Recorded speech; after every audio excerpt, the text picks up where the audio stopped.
Very good. Welcome, everyone. This is our last session of the afternoon for our second symposium on global leadership and project management. We would like to welcome Joel Swift for this presentation.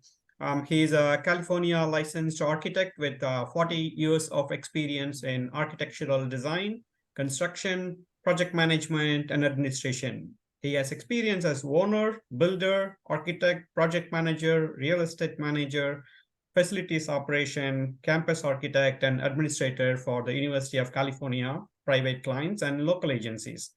He brings his unique and unparalleled experience as an executive, campus architect, planner for the real property, and project manager of robust facility programs. He has a history of implementing programs incorporating innovative project delivery, sustainability, carbon neutrality, software and web-based projects delivery solutions, value engineering, and life cycle cost analysis in the delivery of complex capital properties.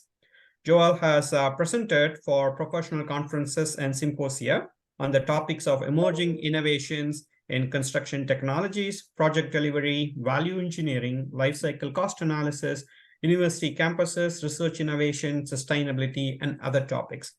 Most recently, Joel has joined Susan Swift in an independent consulting firm, Swift of SwiftEnvirons LLC.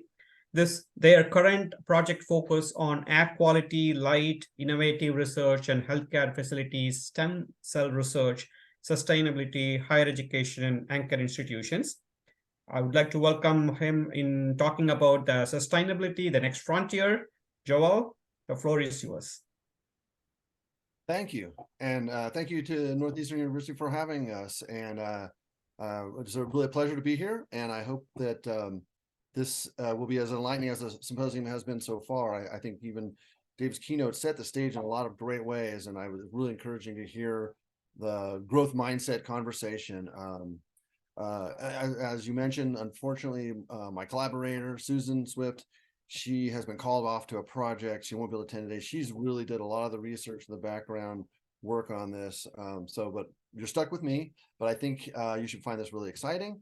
And really what we're talking about is I look back to having worked with the C-suite in a lot of organizations, and you had those elevator speeches. You only had a minute or two to tell a story. And what we're going to try to do today is tell stories from the people on this list, this whole group of people that hit 7 different areas, and we'll talk about that a bit too, but you consider it 7 different elevator stories as we get into this, and hopefully you'll find that exciting and interesting. So a little bit about the agenda for today. We started off with some very basic thoughts about sustainability and working with the constraints of the UN Sustainable Development Goals. That's really a start. But there's also the reality of current events. We can't ignore them. Here out in the West, I'm currently in Lake Tahoe, but we're also in Idaho. We always have fires. Unfortunately, I spent some time in New York this year, right when the Canadian fires were hitting there. And that's just a great reminder that there's some really major issues. Suddenly, the East Coast is aware of the problems that the West Coast has had for quite some time, but it's a reality. And then there is the reality of culture, and it is a bit of a cynical joke. I tend to have gallows humors about how, yes, there's Barbie, but microplastics cannot be avoided. We'll come back to that, I think, if we have a moment. Anyway, so we'll talk a little about methodologies, and the main thing is the profiles, some a bit about the findings, and that's how we'll go through this. So a little bit more about us, because it's always good to understand where we're coming from. We're humans. I think that's the end of the day. We're all people. And we are not management experts, corporate managers, or people on the academic side of management research. I think you have so many experts here and so many students and resources there. We are planners. We're generalists. I'm an architect, Susan's a planner, and we're also curious consumers. So we all have to think global and act global. Yes, we've heard that a lot. We even heard it in the keynote speech again today. But we do buy honey from the beekeeper in our neighborhood, which, by the way, those bees go out to our flowers and bring back the best health to us. So there's something to think about. Our arc between the two of us really has been a lot of thinking about that, and where do we spend our dollars. Our biggest expense for most people is our home. So we're now onto our third photovoltaic home. We started in the 90s. We're aiming at net zero. We're probably never going to get there. What is net zero? And where are we looking, really trying to be carbon positive? There's a lot of great things to do. This graph I pulled up the other day from our current photovoltaic system, which has been a couple of years in use. We have the equivalent of 531 trees we've planted. That is really good to be proud of. Unfortunately, we've also cut down a bunch of trees because we had to for fire resistance. And we probably had more inch per inch reduction of trees in what we can touch. And then what can we touch? We have a place where we have to stop and think. And the reality is when the mother moose comes in there and it's 4 degrees and she plops down and she starts eating your tree and she's feeding her calf, I think the human world, we have to just step aside and think how we fit into this. Ultimately, what we are looking at are these different categories. We really try to focus on place, energy, air, light, community, and technology. So I'll dive into that a little bit more. We use a whole bunch of different tools. We are very much web-based. We use a lot of sets of surveys, interviews, brainstorming, collaboration tools. That's kind of intrinsic in what we do. And for this process, for today's conversation, really focusing on the interview process, one piece of it. We have a sampling of subjects. We intentionally did not pick large corporate groups. We thought of who are the innovators in their respective fields. We're looking at future fields, and we've done a couple other surveys in the last 2 years on different subjects, and it always wants to expand. And for the purposes of this conversation, we're trying to keep it wrapped around that framework. And at the end of the day, actually more than one of our subjects said it in different ways. The more we learn, the more we realize how little we know, which is just good alignment for everyone. So I jumped into it quickly and said, we're started with this set of questions and really started with the UN Sustainable Development Goals, because that's a broad picture for countries and large organizations to look at. But how do other groups look at that? How do they think about that? And so we highlighted 7 or so different dimensions on innovation, leadership, project management, sustainability, international work, and community and people. And this is what we hope to report back from our subjects. So going straight to our first subject, an architect like myself, but someone with a great wealth of experience for one of the leaders internationally in design of place. And this is Ted Hyman. And he hasn't been there for 70 years. He's actually in the 2nd generation of the leadership of that organization. So there's a whole study that can be done really focusing on how do you regenerate an organization, and how do you continue the practice and the goals of that organization. And this particular company, Zimmer Gunsel Frasca, they're based in Portland, but they're literally worldwide. They really start with communities and people and place and the environment. How does that really work? And his whole role, as it says here, is we're forging the next generation of leaders and project managers. And by the way, with each of these are really the person's quotes kind of paraphrased and approved by them. And essentially he's responsible for their most technologically complex projects and really leading one of the world's premier architectural firms. And how do you, as I said, generate the next role of leaders in that group? And how do you work with the, if you will, the leadership of everyone around you, clients, partners, all that. So his background is he's designed some of the greenest buildings in the United States. Currently, one is the largest net positive building. And again, net positive means that we're looking at not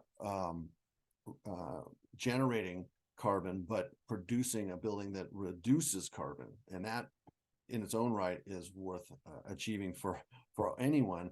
California Air Resources Board, of course, that is their goal. So that's a fantastic facility that just recently opened. Going back even further, they did the first net zero energy biological lab in the world. So he was also brought in 2016 to help China develop their commitment to signing the Paris Climate Accords. So you can see he's got a wealth of experience just in that realm. And as we asked him the questions, he came back sometimes with a question. So first of all, we talked about innovation. And he says the challenge is how do you bring people together who would otherwise never talk to each other to work on projects together. And their goal as a firm, they design collaborative spaces. The example here recently opened for the University of Pittsburgh and Wexford Science and Technology in downtown Pittsburgh is a phenomenal adaptive reuse of an old Ford Motor assembly plant and put it into a collaboration space for science and technology. Private companies and the universities that are involved there as well too.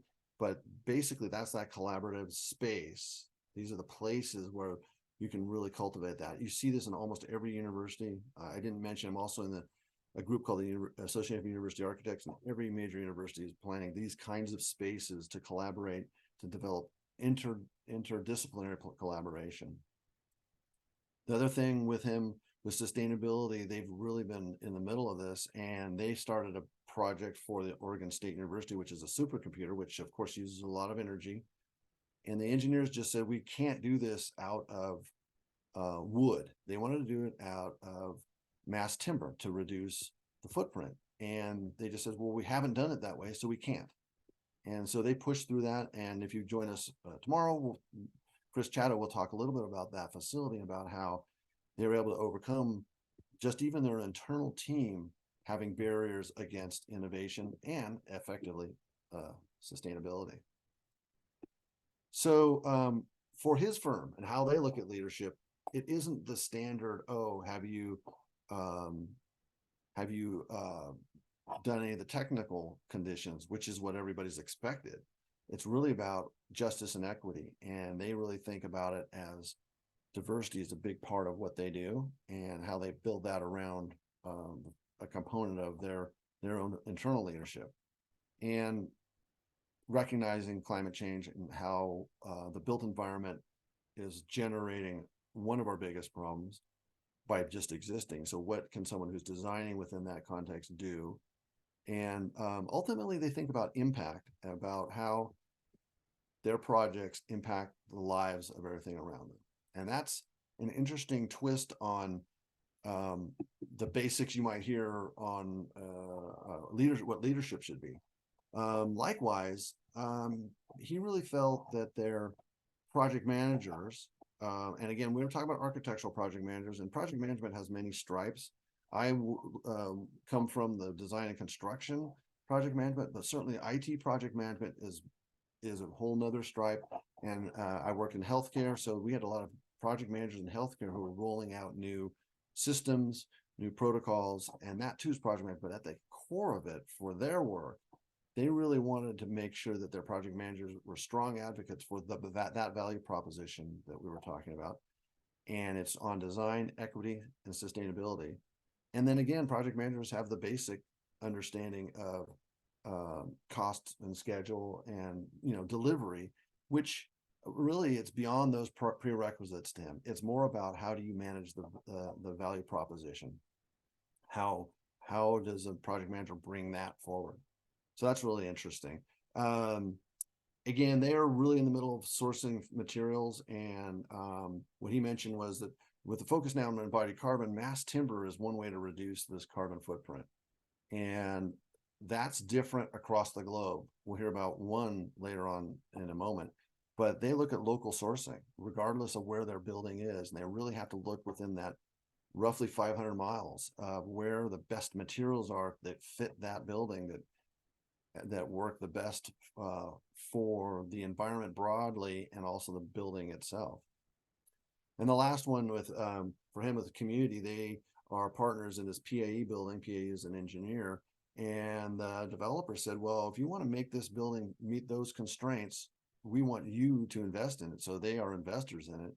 And they're finding ways that to run the revenue out of the building back to the community elements that need that funding. In that case, Portland has a huge issue with homeless and other issues that are right around the area of this building. So they're pumping the dollars out of the building back into the community.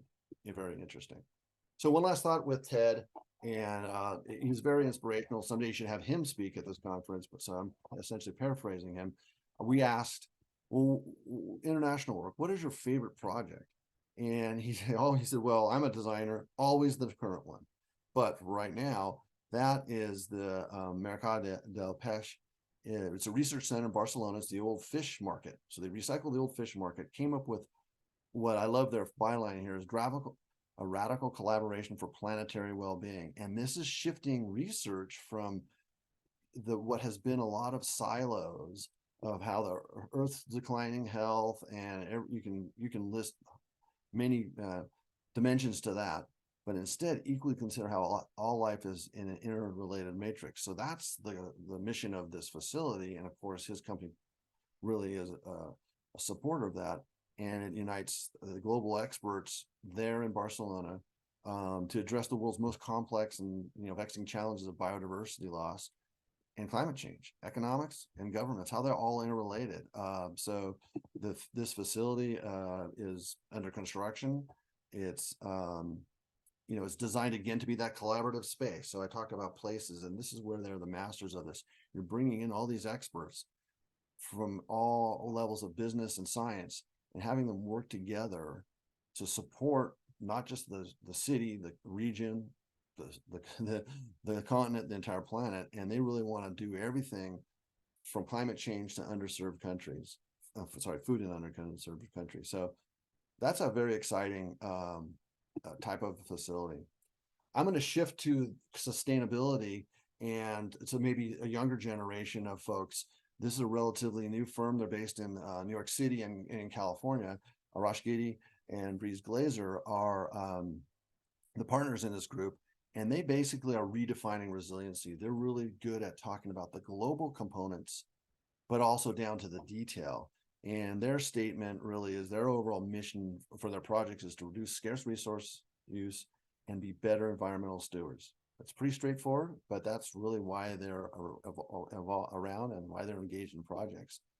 So they, as I said, their goal is to make an impact and use their knowledge to make this difference. And their background, one is an architect, one is a mechanical engineer, is to really bring the technology and the data component. On this page, there he did a campus assessment of how do you build every building around a campus to figure out how you get to net zero and how do you reduce energy. And they've done that for the whole University of California system to establish energy performance targets for all of their buildings. And they understand the metrics part of it. Moreover, they also are looking at how you do that in other environments. This is Haiti. Unfortunately, Haiti's getting a huge storm right now, so let's hope they're all okay, the people there. But their challenges have been sometimes with large organizations and roadblocks that come in their way. But there's also a perspective of how sometimes the technology of one continent is being leapfrogged, and some of their other clients, cell phones, for example, are really the right technology there because there never was the investment in the landlines, which, by the way, we've had problems here because those telephone poles come down, catch fire, and create fires in California or Hawaii. But some places have really just skipped past that technology that had a wealth of infrastructure that went into it.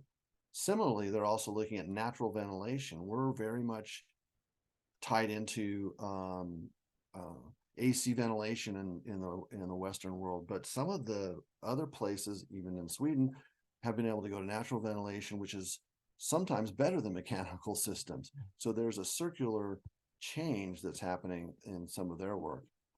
And the last part is they do a fair amount of international work in supporting different entities to tackle these broader issues. And they come back and think, it's much more dire in some emerging nations. These are images from the Maldives. One of their clients are working with the World Bank, and they import everything. And we heard the sand conversation this morning. They have to, because the people are mining the sand for beaches for recreation, and it may not be the right kind of sand. And so they have to bring in everything, and they're rethinking all their waste glass. How do we crush that waste glass and put that in instead of cement? And how do we do these things to really rethink every element of what we're doing? And one last little tidbit was, people are so important, but you can communicate all you want about sustainability, but if the people that have to execute it don't speak the language, then you have to rethink that. So they found that one of the gaps was just having a successful communication in the language of the people doing the actual work, not necessarily the native language of the country. So shifting just a little bit from sustainability to energy, I've had the pleasure working with Peter Rumsey for decades now, and he really is one of the people that started reducing how we can rethink our energy use in the building. And when we contacted him and Alexis about this conversation, he says, well, we're already on Energy 2.0, and his company is Point Energy Innovations, really is saying, we've done all that the last 20 years, but now we're on the next generation of how we're thinking about it. And, they started that about 10 years ago. They think buildings can be more comfortable, better quality, better air quality, better environment, and lower carbon emissions and costs too. They really are ahead of this. They were ahead of it 20 years ago on the last generation, which was mostly for research labs and general buildings. And now they're looking at it for everything. And their statement is, we have to reimagine everything in the built environment. And if that isn't a challenge for people who are in engineering or design right now, I mean, I don't know what is. This is really saying, let's rethink our assumptions. And this comes from, again, from someone who already rethought it once. So, and he had the same statement: 40% of the U.S. greenhouse gas emissions come from this built environment. So there's a intrinsic responsibility, and in his perspective, it's an emergency. And so from sustainability, they've gone through this trajectory, and they've changed from the goals to this next level, and eliminating fossil fuels altogether. Electrification is really where it's going. In California, we're already heading that direction. In other parts of even the United States, some places are celebrating just getting from coal to natural gas. Others are bought into coal completely, and others are, they're not. The notion of electrification is news to them. So you're going to see it regionally as different, and they're really trying to make it. I always thought this was really inspiring. They want to make it less complex. This whole notion of sustainability should be affordable. It needs to be, just like the cell phone that the Leap Step folks were talking about. They think we can bring this to the masses. We can meet the climate goals. And by the way, a lot of this is in other continents. Africa is huge in terms of the potential and the need to make some changes, as is any emerging country. Because sometimes we default to the easy thing, and we think the easy thing is to pour more concrete, whereas maybe the best thing is to plant more trees and use those trees for your construction because the technology is there to do it. Or maybe it's not to use high fructose corn syrup, but to use honey from your local bees. Sorry, I had to go there. It doesn't, they're trying to go away from just the ones that have big budgets. Now, having said that, the next thing they showed me was Apple. And if you're familiar with this, this is one of the largest buildings in the Silicon Valley. But they, as a corporation, pushed things. They really pushed everybody on the team. And that's trickled down to Peter and Alexis, what they're looking for. And they look for, again, that the technical part is a prerequisite. They want passion and interest in sustainability, one form or another. And they want to make a difference addressing climate change. So they want project managers that are really bought into this. They need people who are strong communicators, because these are complex issues that not everybody they're speaking to knows exactly the details of it. They probably shouldn't have to. So they need to be good communicators and be able to communicate the business rationale for some of the decisions. They also want creativity, and they definitely look for diversity, that variety of perspectives, backgrounds, and interests that make a diverse team. Anyway, so they're saying a lot of people are talking about decarbonization or equitable transition. They need to give some more.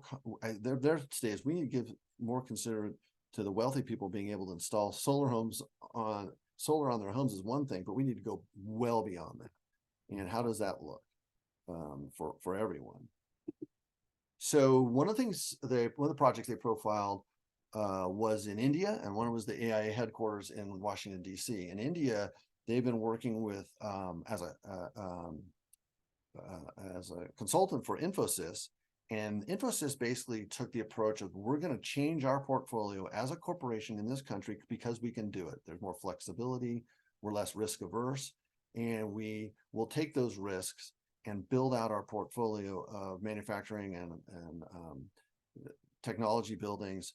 And they have a strong spirit of that. And interestingly enough, a country like India really needs to build. It looks like they need to build almost half, again, as much facility as they have today, whereas in the US, we only need 10%. So the good news is that a country like India is more open to sustainability, and it is also an opportunity that's ripe to do the right thing in today's world, which they were really energized and excited about. And they felt that with that one big company, it also spurred the industry in that country, and other companies were kind of raising up the level for everybody in that group. So that was about that. So one final thought with him is the Stanford Decarbonization Accelerator is a tool that anybody can use. I just realized I am doing pretty good on time, but I want to just put a plug in for Peter because he asked me to do this. He says, one other thing we're working on is this tool, which is an open source tool that Stanford has developed, and it's available to, and it was mostly professors at universities that if they want to learn how to decarbonize, and I've been throwing around a lot of jargon about that, and if you're interested in this, there's a lot of resources, but this one is a really good one in the sense that it's aimed at giving tools to college educators to prepare the next generation of building professionals. And it seems to me like that is a natural, as we've talked about, trying to bring everybody up to speed. And that's his comment. Please share this one. So that's a little plug, a little freebie. I'll give you another one in a minute, but moving on to air. So I'm working my way through these different fields, if you will, and we all became very sensitized to air, I would think, in terms of indoor air quality. Certainly with the pandemic in California, we had indoor and air quality at the same time because we had all these fires. I've had the benefit of working with this gentleman, Peter Hojerbach, out of Lund, Sweden, and he is an advocate for bringing a rethinking of how we do our air quality inside our buildings. And that starts with healthcare. And in healthcare, just a synopsis of that is there's a certain number of infections that happen in healthcare, depending on wherever you are. And to that end, it can be reduced. In Europe, it's running about half as many infections as we have in the United States. So why are we behind?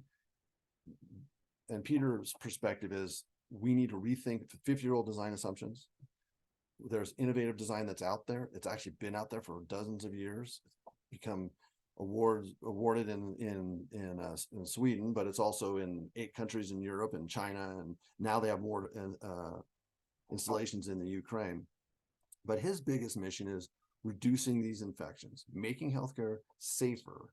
And he says that saves lives, which is much larger than saving flights through reduced travel footprints. So their basic reason for being here is sustainability. So a couple of comments from Peter. You know, his thing is that everybody is doing their part. And if you make the world a little bit better, that's quite exciting, even if it's just a small part of the world. In their case, it's mostly for patients, but giving people comfort and doing it in a way that doesn't harm nature, but helps nature, really is their mission. And of course, they've achieved a lot of sustainability and developed the cleanest rooms, both first cost and life cycle cost. And it's a trajectory that's happening worldwide with them. In terms of leadership, his thoughts were what works well is really being able to spur growth. Restate that.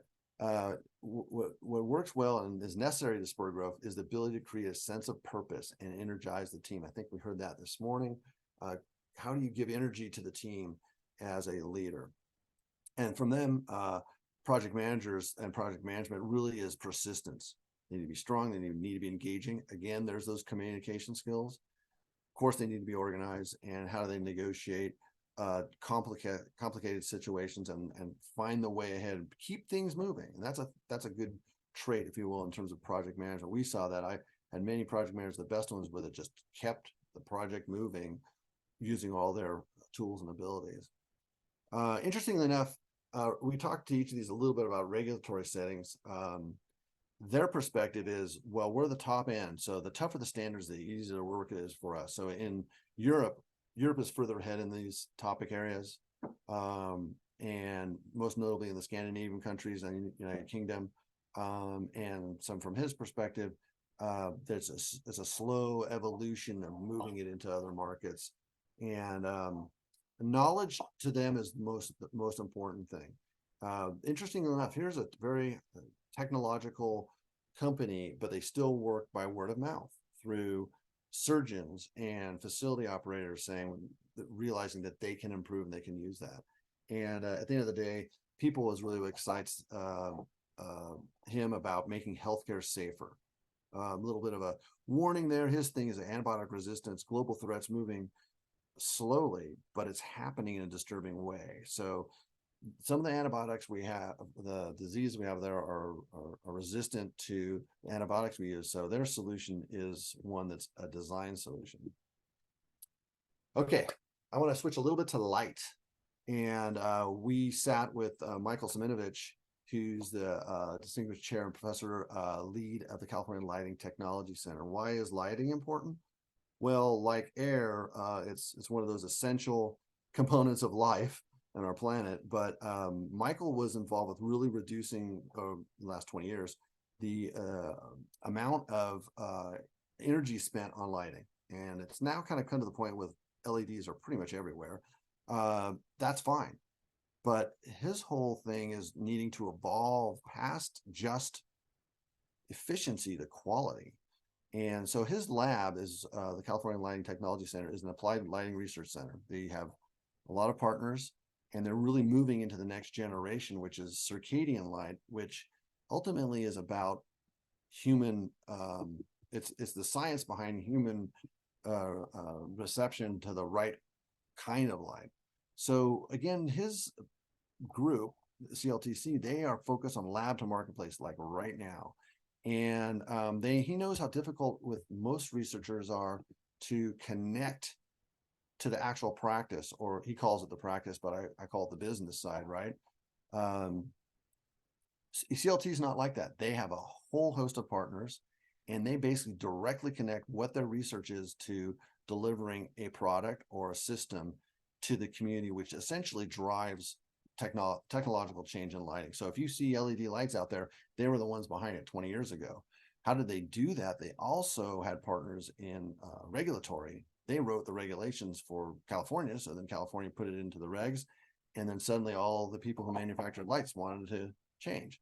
So that cycled back to the CLTC, and they got those industry partners. They were able to demonstrate the science of whatever they're doing.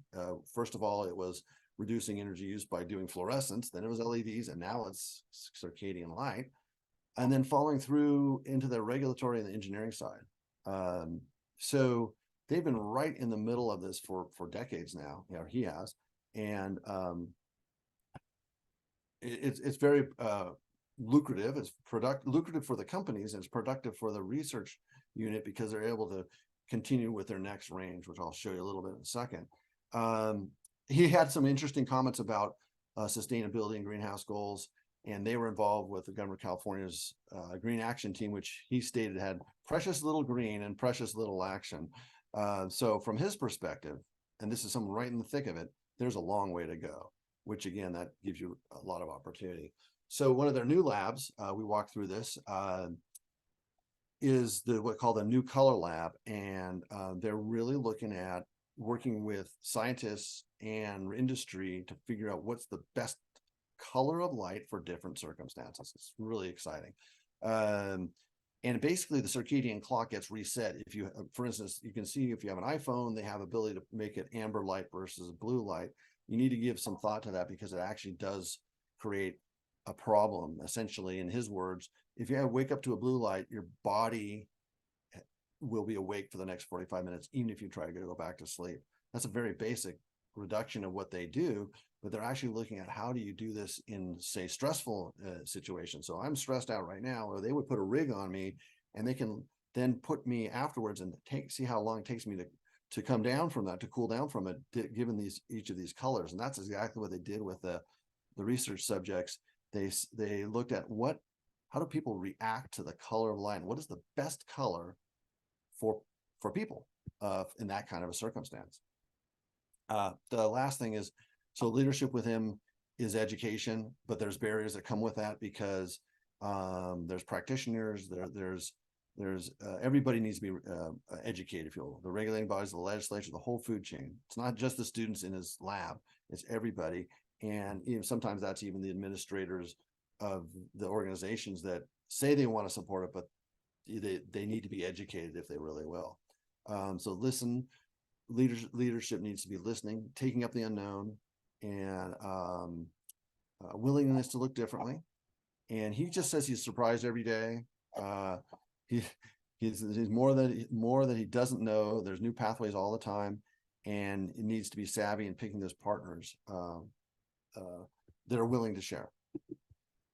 One last thing with the CLTC, they now exported their system, if you will, to other countries, in this case, Mexico, and they opened up a similar research laboratory in Guadalajara, partnership there. It was very different because every country is a little different, how the industry in his world is connected, but they were to take what they've done in California, bring it to Mexico, adapt it, and bring in the knowledge and the smart creative power of all these students and their professors, and that essentially be able to take that to a different culture and bring forward what they're providing in terms of improvement of light. And he just feels like he needs to keep doing a better job to educate himself so he can pass along to his students. And I think that should be inspirational to anybody, that we need to keep learning and need to in his world, he's doing that in a way that connects education in different locations to industry. So shifting a little bit to community, and we met up with Shannon Scott and Sean Scott, and they're two veterans of the footwear industry, having worked for decades in different companies in a leadership role. And Sean was a former owner of one of the major manufacturers. And they basically are redefining footwear design and manufacturing for the community. That's their statement.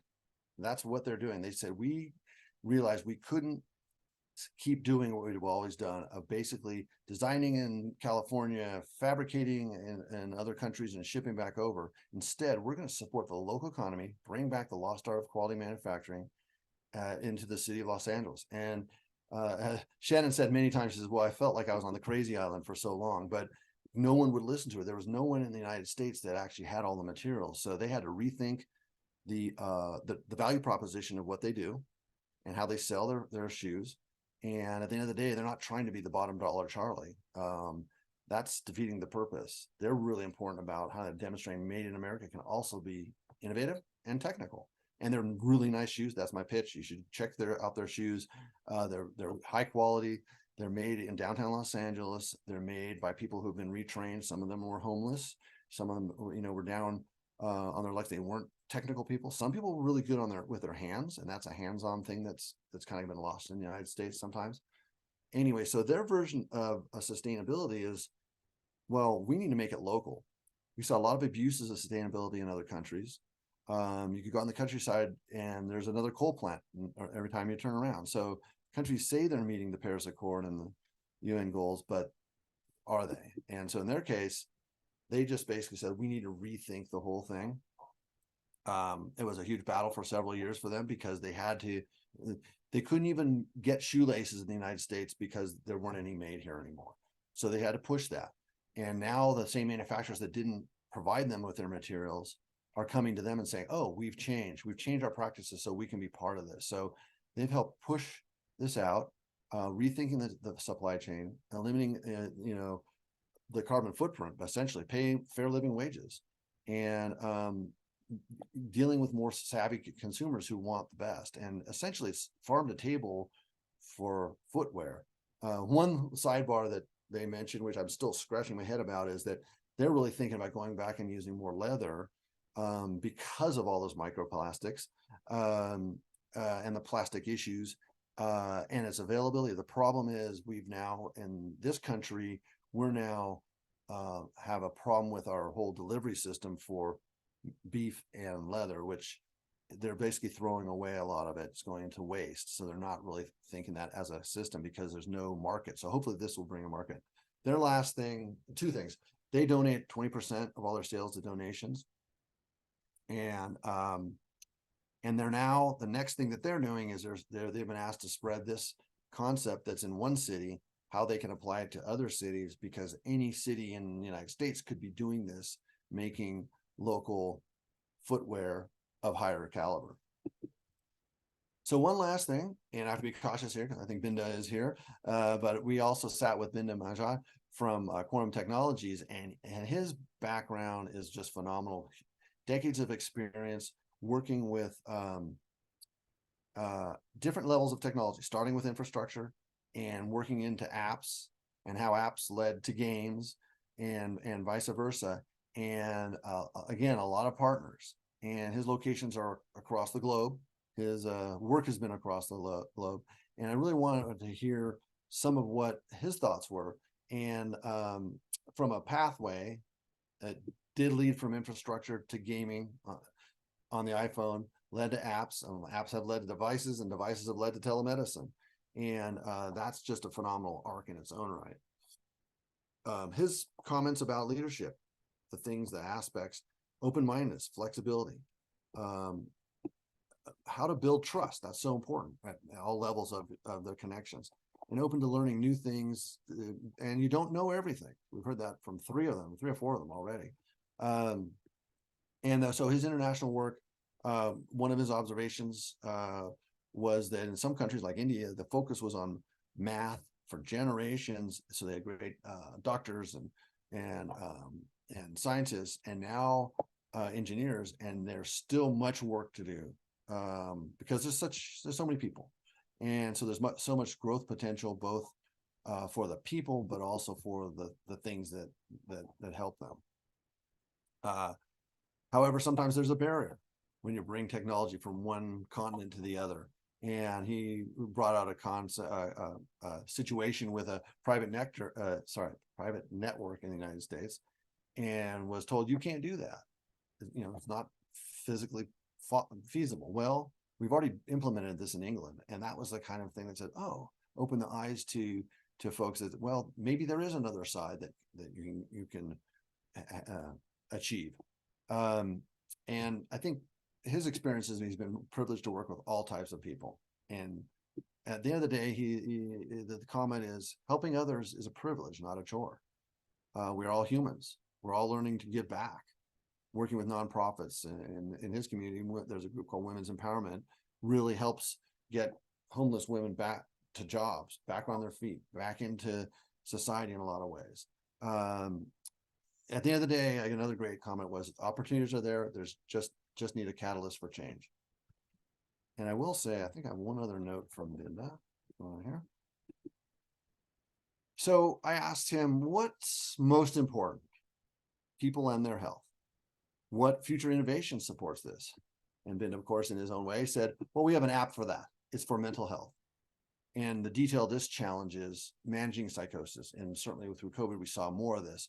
And problem with a lot of problems with people with mental challenges, they have relapse, and they might get help, but 80% of individuals in this community setting are back within 3 years of the first psychosis onset. So what's the opportunity? How do you monitor it?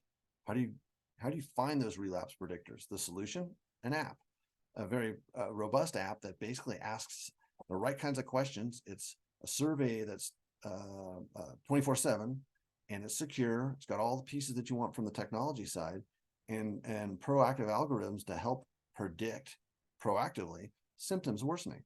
So rather than dealing with what we have today, which is crisis management, you know, people are showing up in the emergency room, or worse yet, some sort of a terrible event, to preventative care and getting ahead of it. So I just thought this was a great perspective of tying together what's out there in terms of the technology and what's out there in terms of the need. So I've been running really fast. I know you guys have. Thank you for putting up with these conversations. We do have other detail, but I don't really have the time to jump into it today. But really, what are some of those responses to those different dimensions? Making a difference. That's what makes your work innovative. Reimagining things, solving the problems. And then what are the characteristics you want from a leader, from a project manager? What are some of the challenges in international work? How do you adapt? How do you export a model? Which we heard that from different countries exporting to others' perspectives and different fields. And at the end of the day, it's about people. People are primary. Give back. We heard that from the folks making shoes in downtown Los Angeles, to the person rethinking energy, to the technology of an app. And how do you make sustainability affordable? I think that's going to be a driving factor too. So here this year, is a snapshot, if you will, of this group, of their feedback. So I'm pretty much done, and I'd love to hear any comments, questions. I have one last thought. This is just me. Like I mentioned, there's a little Barbie in all of us because of microplastics. It's a joke. It's a sad joke, cynical joke. But I also love soccer, and I buy jerseys. And this year, the MLS, which is the league here in North America, they basically partnered with Adidas on a kit that was made out of, as much as they could, recycled plastic rather than synthetics, and recycle it back. So we can all think global, we can all act global, we can do local, we can do our part. There's a lot we can do out there. And I'm hoping that the next generation, not too far out in the future, is going to have plastic extraction systems, whatever you want to call it, to try to wind back and capture that challenging waste. And I think that hopefully that we heard a lot of perspectives on that kind of perspective. I think that's it. Fantastic. It was, yeah, go ahead. No, fantastic, great presentation, Joel. And this is such an important topic here. And you brought all of these people, innovators and leaders, trying to make a difference. And I believe an important thing to in your presentations is that you showed up that there are people collaborating, partnerships. And I think it's because sustainability is a systemic problem. And I believe this is something people can really solve or make a difference when we work together, all part of societies. And the floor is open for questions. Please feel free to turn on your camera and ask questions. Let's have conversations for the rest of the time. I completely agree. Fantastic presentation, Joel. I felt like your presentation was a lot of an aggregation here because you were bringing ideas from different industries with how innovation can happen. So that was really good. And a while back, I was attending a symposium on Gartner, and they were talking more about how they are looking for cross-functional skills, and we talk about that in project management and leadership in agile and many other areas. But they were introducing the concept of versatilists. They wanted everybody to think from a versatile standpoint of other areas and not necessarily their domain expertise. And we definitely can see that transition from the expectation of a T-shaped skills to pie-shaped skills to E-shaped skills that the world is now talking about. Now, I do have one question for you and also one comment. The BLDA accelerator that you were trying to pitch in as a potential opportunity for others to try a pilot and stuff like that, that's definitely a great example of servant leadership. Thank you very much for that. I really appreciate that. The question I have for you is, on the one end, the world is talking more about smart cities, building lots of IoT-enabled devices where everything is controlled by everything and stuff like that.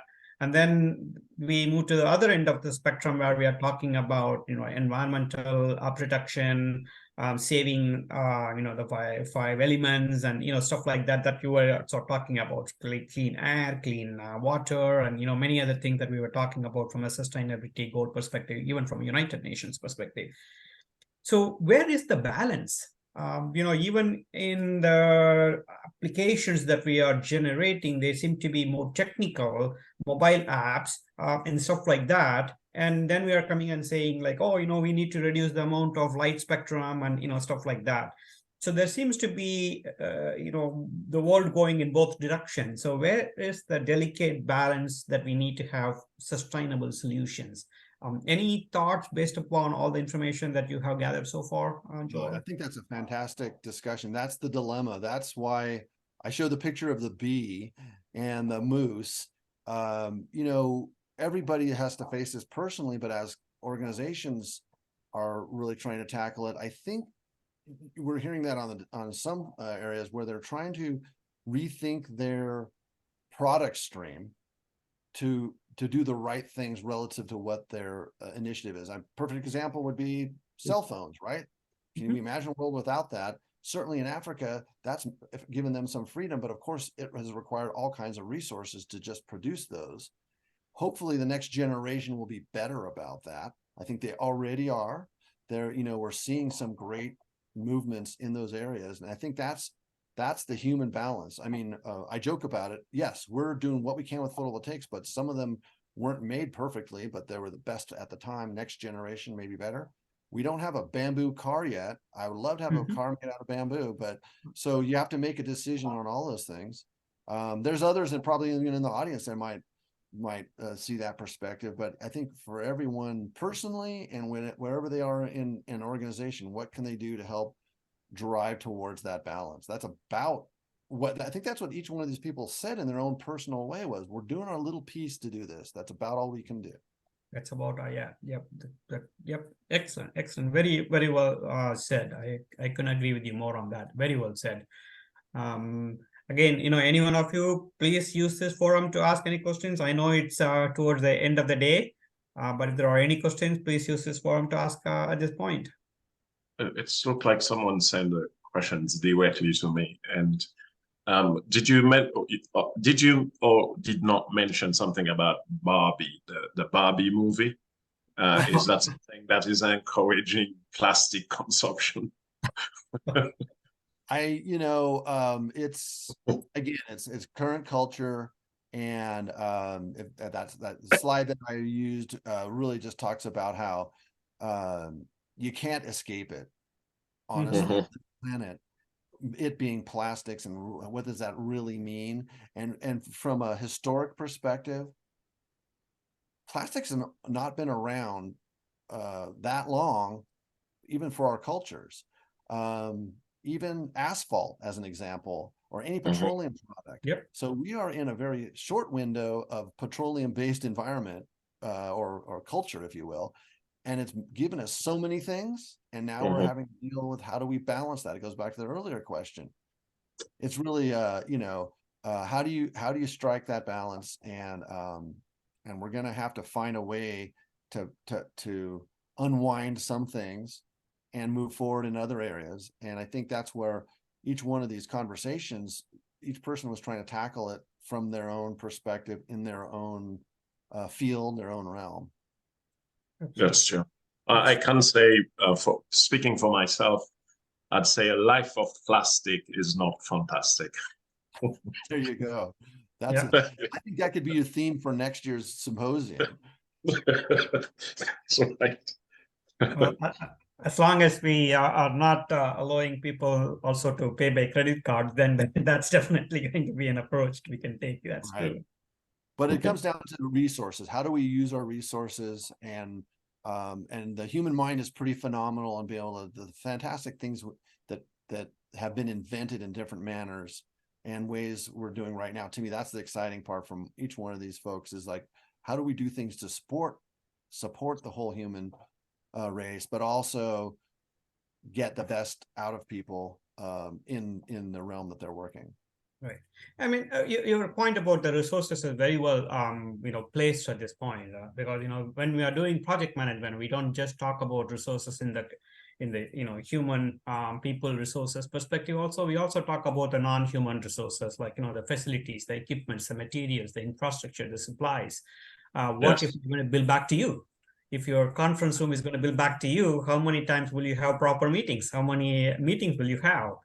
So that thought process still exists, but the idea is to bring focus back to a concerted focus back to, let's think about this and make a conscious decision, not necessarily something that we will regret later, but at least make a conscious decisions given the capacity of what we know right now. I think that's where the conversation is at least leading and starting. Great presentation again, Joel. I don't think I am seeing any questions. Jack, are you seeing anything on your end? From my end, no. Amar, do you see any questions? No, not really. Not from my end either. Okay. There's one from Jeffrey right now, just fresh. Oh, just fresh. Just fresh. All right. Joel, thank you very much for that inspiring presentation. It's good to see, people that have the power to make change or making change. What I wanted to discuss is, what are your thoughts on everyday individuals, contributing to it? Because I know, those leaders have access to a lot of levers to pull, but then, not all of us have that benefit. So what are your thoughts on how we can do change within our own spaces? Right. No, I think that's great. And I think that great question. I mean, we give a lot of thought of that, and too bad Susan's not here because we have an internal fight all the time over the right decisions. But that said, I think part of it is a symposium like this is an opportunity for communication and for how you come up with the different tools for communicating to people. And there are people that are out there that are truly struggling to survive, and the last thing they're thinking of are some of the things we just talked about, because they're looking for their survival. So how do you wrap that into it? Of course, I don't have an answer. I'm just another human. But what I will say is that I do have 2 kids, boys. They're older now, and one's 16. But their assumptions are very different now, because even their education system has been to really put this forefront. And how do you think about it? So the good news, I think, is the next generation really is already ahead of us, because in their heads they're thinking that we need to do these things. Whether or not they're making the right decisions at this moment, that's going to be part of their arc. And some are doing some fantastic things, and they're really when I talked to the folks that were on the engineering side or on the design side, they assumed everybody knew how to do all the energy calculations and all the structural calculations. That was like a baseline. They probably can get it off of an app or actually a YouTube on their iPhone. So now it's on to the next thing. And the next thing is, how do you build this up? How do you build in real considerations for diversity, equity? Those things are also kind of becoming part of their conversation, certainly over the last 4 or 5 years. So the good news in my mind is the next generation is poised to take advantage of this, and it's moving very fast too. And they want it to move fast. So everybody can make their choices. I shared one of mine, which was, if I'm going to buy a soccer jersey, I'm going to buy the one that's made out of recycled plastic. That's a simple, right? I can feel good about it. But if everybody thought about those things that they do day to day and make those kinds of decisions, it'll help turn it a little bit. And maybe it won't cost them more. And in this case, it shouldn't. But I think that's, so we have, one is the next generation. Certainly educating everybody is another thing. And, I think it's just a matter of sharing forward. No, that's Thank you very right. much. That was a very positive response. Thank you very much for sharing that. And things, when we talk about sustainability, one things that comes to mind, is it going to be more expensive? It doesn't have to be. That's what people need to know. And this is the nature of innovations. A cell phone, the cost of a cell phone now is not what it used to be 10 years ago, right? A same thing for an electric car. And you can see that as we adopt in sustainable products and services, they will become cheaper and cheaper. Absolutely. Okay. Well, it's a great pleasure to have you all here today and part of our learning community. I look forward to seeing you tomorrow. I know many of you will be joining for the sessions tomorrow. We're going to have some excellent sessions. And we have Joel again at the end of at the end of the day tomorrow. So that's great. I love your session. I'm definitely going to be there. Well, it's going to be so much better because I've got a great partner and he's going to show you real world examples of how they're actually making this happen. So it'll be good. Fantastic. Fantastic. Okay. Thank you so much. Much Okay, appreciated. everybody. Well, thank you very much, Joel, for a wonderful presentation. That brings us close to today's event. Day one is already done, but let's get ready for day two.